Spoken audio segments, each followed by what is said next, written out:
അസ്സലാമു വറഹ്മത്തുള്ളാഹി വബറകാതുഹു.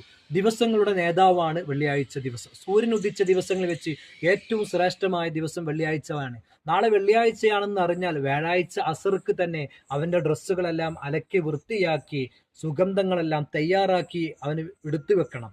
മാത്രമല്ല വെള്ളിയാഴ്ച രാവ് അഥവാ മഗ്‌രിബിന് ശേഷം, വ്യാഴാഴ്ച മഗ്‌രിബിന് ശേഷം ദിക്റുകളെ കൊണ്ടും ദുആകളെ കൊണ്ടും ധന്യമായി അവൻ ഉപയോഗപ്പെടുത്തണം. വെള്ളിയാഴ്ച രാവ് വളരെയധികം ദുആഇന് ഉത്തരം ലഭിക്കുന്ന പ്രത്യേകമായ ഒരു സമയമാണ്. അത് നാം ഉപയോഗപ്പെടുത്തുക.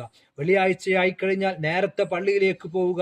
പോകുന്നതിന്റെ മുമ്പ് അവന്റെ മുടികളും നഖങ്ങളും എല്ലാം വൃത്തിയായി കുളിച്ച് ഭംഗിയായിക്കൊണ്ട് തന്നെ അവൻ പള്ളിയിലേക്ക് നടന്ന് നേരത്തെ തന്നെ പള്ളിയിലേക്ക് പോവുകയും അതിനുശേഷം പള്ളിയിലെത്തിയാൽ ദിക്റുകളും ദുആകളും പ്രത്യേകിച്ച് സൂറത്ത് അൽ കഹ്ഫ് പാരായണം ചെയ്യുകയും അതിനുശേഷമുള്ള ആ സ്വലാത്ത് ചൊല്ലുകയും അതേപോലെ തന്നെ ധാരാളം ദുആകളും സലാത്തുകളും വർദ്ധിപ്പിക്കണം. എന്നാൽ ഇന്ന് വെള്ളിയാഴ്ച ആണെന്നറിഞ്ഞാൽ ഒരു 12 മണിക്കാണ് ഒരു മനുഷ്യൻ ഇന്ന് വെള്ളിയാഴ്ചയാണല്ലോ, പള്ളിയിലേക്ക് പോകണം എന്നൊരു ചിന്ത അവനക്ക് വരുന്നത്. പക്ഷേ അവൻ പള്ളിയിലെത്തുന്നത് ഖുതുബ കഴിയുന്നതിന് ആ സമയത്താണ് അവൻ പള്ളിയിൽ എത്തുന്നത്. ആ ഒരു സ്വഭാവം നമ്മൾ മാറ്റിയെടുത്ത് നേരത്തെ തന്നെ പള്ളിയിലേക്ക് പോകുന്ന ഒരു ശീലം ഒരു മുഅ്മിനായ മനുഷ്യനെ സംബന്ധിച്ചിടത്തോളം ഉണ്ടാകണം. അള്ളാഹു തൗഫീക്ക് നൽകുമാറാകട്ടെ. അസ്സലാമു അലൈക്കും വറഹ്മത്തുള്ളാഹി.